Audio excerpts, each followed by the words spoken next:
Ялтырап яткан агым су буйлап, Йыракларга сузылып киткән куе урманлык.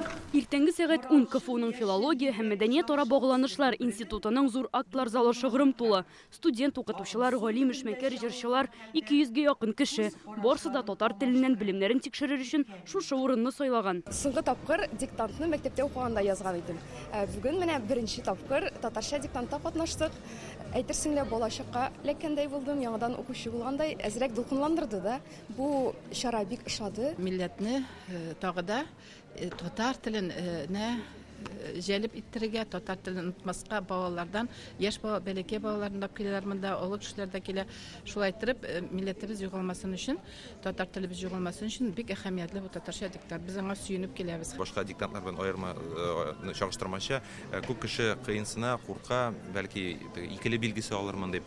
Менә монда андый хис бөтенләй юк. Чөнки кеше ихластан килеп, дәррәү кубып, менә шушы матур акциядә катнаша. Акциянең беренче көнендә катнашучылар Шәриф Камалның матур туганда әсәреннән үзек яздылар. Ул очраклыгына сайланмаган. Быел язучының тууына 140 ел тулды. Матур туганда роман әлбәттә ул социалистик реализм жанрында язылган роман, әмма аның теле шактый матур, шактый үзенчәлекле һәм ул Шәриф Камалның иң яхшы әсәрләреннән берсе дип санала.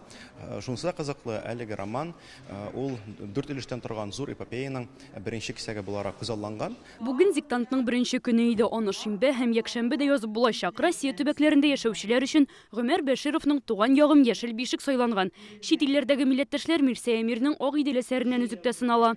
Акциягә үзеңә уңайлы вакытта диктант.татар сайты аша онлайн кушылып була. 3 көн дәвамында диктант текстларын сәгать 11-дә ТНВ һәм ТНВ Планетада трансляция аша да укыйлар. Дашыларның тәрәзә ишекләре токталар белән кодакланган. Бүген Татарстан милли китапханәсендә диктантны танылган шәхесләрдән Илсур Хадиуллин, Васил Шейхразыев, Гүзәл Сагыйтова, Фирдус Тимаев, Гөлназ Сафарова язды. Сыналу мизгелләре безнең каналда да күрсәтелеп бара. Киләсе ел татарча диктант акциясенең юбилее 10 ел тула. Без аны тагын да масштаблырак уздырырга телибез.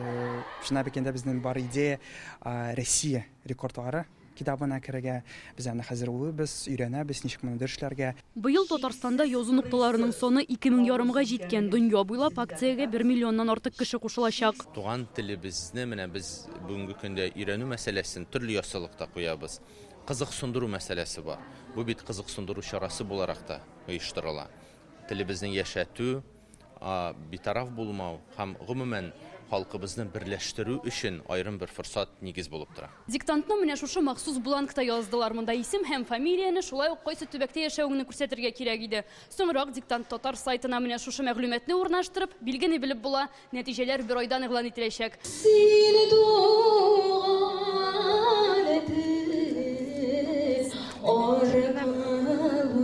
Текстларны тапшыргач, акциядә катнашучылар елдагыча туган тел җырын башкара. Әлеге чарага татарларның рәсми булмаган гимны аеруча туры килеп тора. Лиана Бәхтиева, Алмаз Зыядинов, Яңа гасыр каналы.